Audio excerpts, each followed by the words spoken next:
statement is that we want to take a selfie and we want to convert it into a comic panel, and we want to do this with only one selfie as an input. I don't want that the user should input like 20 different images of himself and then we work with that. That becomes a little hectic for the user, and we might lose out on the customer if we think that way. So which is why I started with just one selfie. I'm going to explain this entire workflow to you. First of all, just to tell you about this particular node, this is a fast groups muter node. So when we make multiple groups and we don't want to work with the nodes that are coming ahead, then we can just go here and close these nodes. So I don't want the upscale and face detail, I don't want the poses, I don't want the expressions to happen now till the time I don't get my character sheet. So why I have chosen to go down this route is because if we load a LoRa of our human face and then we put a style LoRa on top of that, every time we try to get a different panel, what will happen is that we will get different outputs. Even here, if you run it multiple times, you will get different outputs. Every seed has a different output. So which is why I wanted my character's face to remain constant in every data set. So which is why I'm using a character sheet here. Okay, so let's first understand what is the basic workflow. We have the basic text to image workflow here, which is your load checkpoint, diffusion model, clip loader, and load VAE. I also want to maintain the height and width across the entire workflow, which is why I have given this given these two nodes. You can avoid them if you don't want to keep them. Then I will come to this node later. Then we have the clip text encode, and this is the negative clip. So because this is not useful in Flux, that's why we have just completely hidden it. This is the anything, anywhere, everywhere node. What this does is it just connects to your VAE, and wherever this node will find a VAE, it will connect itself to that VAE. So just makes your workflow cleaner. Then you have your K-sampler, your empty latent image, and then your VAE code and save image. That's done.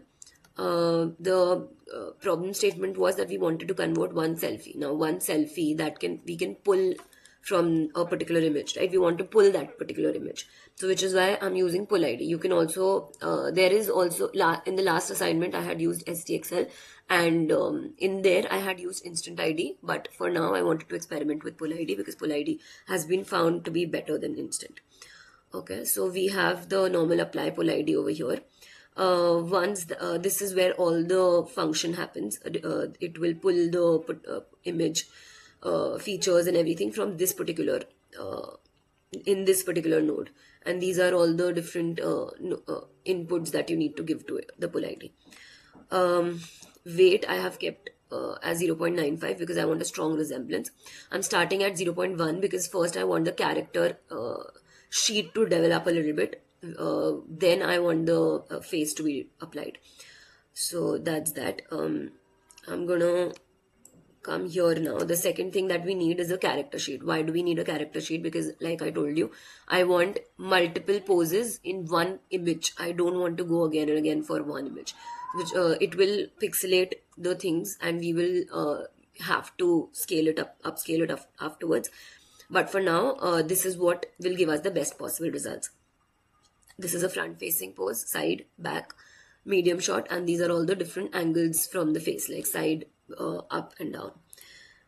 Next is, this is, of course, I've taken a Flux Shaker Labs model, Flux model, and we have our own control net over here that finishes our basic workflow. But there's one thing that we did not discuss, which is the most important node here, because I was doing this entire workflow, this exact workflow that I just showed you, but I was not getting the results. Why? Because we were missing this node. This node, what it does is, imagine a painter. So first he will draw the pencil sketch, right? That is your structure. Then he will fine tune it. That is your painting will happen. Max shift, the higher the max shift, the more it gives an importance to your structure. And the lower we keep it, it gives you a balance of between structure and the fine tuning. Base shift, what it says is that even if you are giving more importance to the structure, just don't ignore the fine tuning completely. So this is what model sampling Flux does. So once we run it, we will get this particular image. Now we are keeping the seed fixed here. You can experiment with multiple seeds. You will get different outputs on multiple seeds. Whichever seed gives you the best output, just take that, keep it fixed, and use of the fast group bypasser, I want to first develop my character sheet. I don't want the upscale to happen. So which is why I will only keep this open. Once I am finalized on my character sheet, I will fix that particular seed, and then I will switch on my upscale and phase detailer.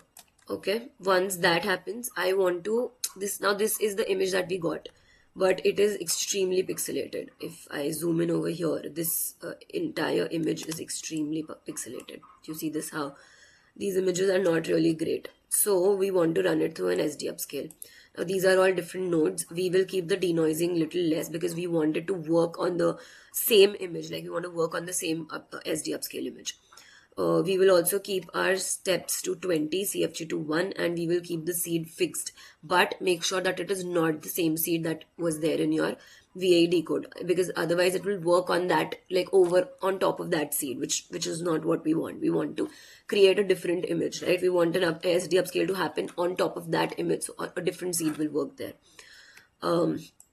Next is, so if you notice here, do you see how much better we have the sheet become? Okay, so the next step is that I wanted a better face as well. So for that, we've taken Ultralytics detector provider, which is basically a bounding box detector. Bounding box detector, what it does is it will create a bounding box around the area which needs to be changed. Now, I don't want the entire image to change. I only want the image that is in the phase detailer to change. Correct. So I will use a phase detailer with a bounding box. This can be used for hand also and for person also. Okay, so that's your phase detailer. Similarly, over here we are giving a guide size.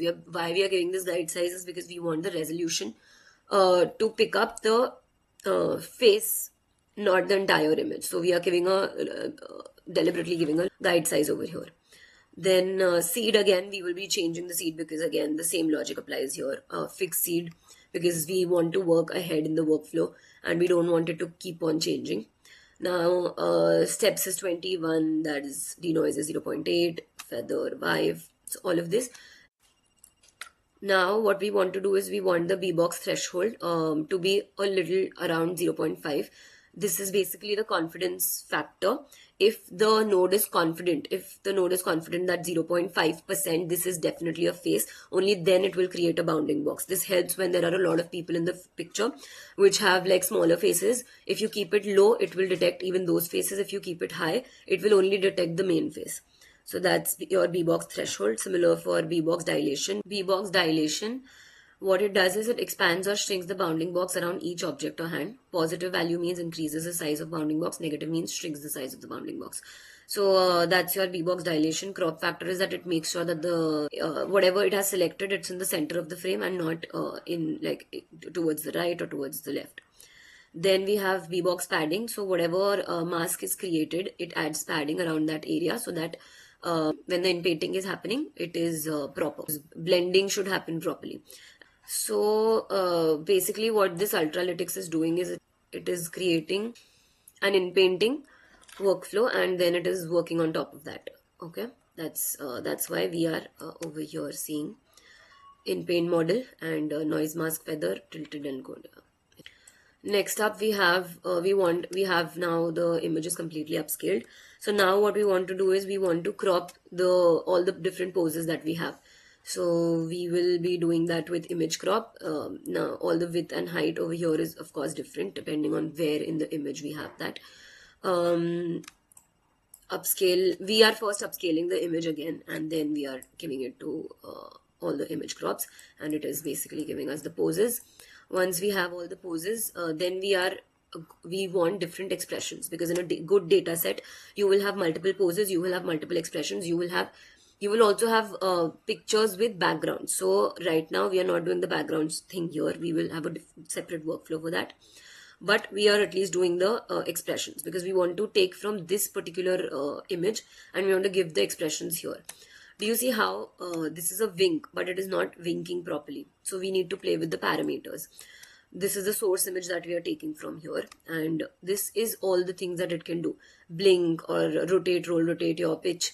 When you experiment with all of this, blink I want to experiment with, because blink is something that is less. Wink has been completely taken to the highest level, and still we are not getting a complete wink. So that is why we will be reducing our blink size to, let's say that is why we will be reducing our blink size to -17. Let's see what happens. Let's just run it. Since our seeds are fixed, none of the other results will be changing, but only this particular thing. We run it, and it does not take a lot of time. And do you see how we have the perfect blink here? So that's how expression editors work. Each parameter works on a different thing. This is, for example, woo, and everything. So basically you're reducing all the entire smile to -30, and we are increasing the woo and the r to complete maximum results, and we are getting these expressions. So that's it for this workflow. Once we have this, we will download and save all the details, all the things. Now we are coming to our next workflow, which is the background editor. Have all the necessary poses and angles that we wanted with expressions. Now we just want it in multiple backgrounds. So what we are going to do is we are just going to load one image that we created from there. We have the same, and I'm very strict about this, we have the same measurements, all of them the same thing that we had over here in the earlier module. We have the diffusion model clip, load VA, load LoRa, same prompt, which is your style prompt, then the character prompt, and then what we want the person to do. Okay, so this is what is happening here. And then we have our control nets, similar image, we are just resizing the image, and we have the control net, empty latent, K sampler, VA decode, and preview image. Okay, we just want to create a background. We don't want to do anything else. We just want to create a background because we want the image to be in multiple lighting settings, and that can only be done with this particular workflow. Also, I was trying it out, and because this is FluxDev, we were able to get different kinds of expressions also working. Of course, you have to use the expressions that you created in the first data set to get multiple expressions. So when I wanted to create a face of disgust, I had to use the one that was open. Similarly, if I wanted to create a wide grin or a sheepish grin, I had to use something like this, or a huge grin that was there in our expressions sheet. So that's it. That's how the background thing works. It's going to take some time. As you can see, this is the image that we got. The person hasn't changed much. We have just added a background, and that's how the background workflow works. The final leg of the assignment is, of course, where we combine everything together. So we have our normal load checkpoints, diffusion model, clip loader VA. We have our clip text encode and a negative clip text. We are also going to add a model sampling flux, because this is what will give us control over the poses that we get. We have a flux guidance, and this is the seed, this is VA decode, and final save image. So let's just run it. I've already chosen my 2750, kept this low, and we have our prompt. Do you see this? Anyway, that's it for the day. Thank you.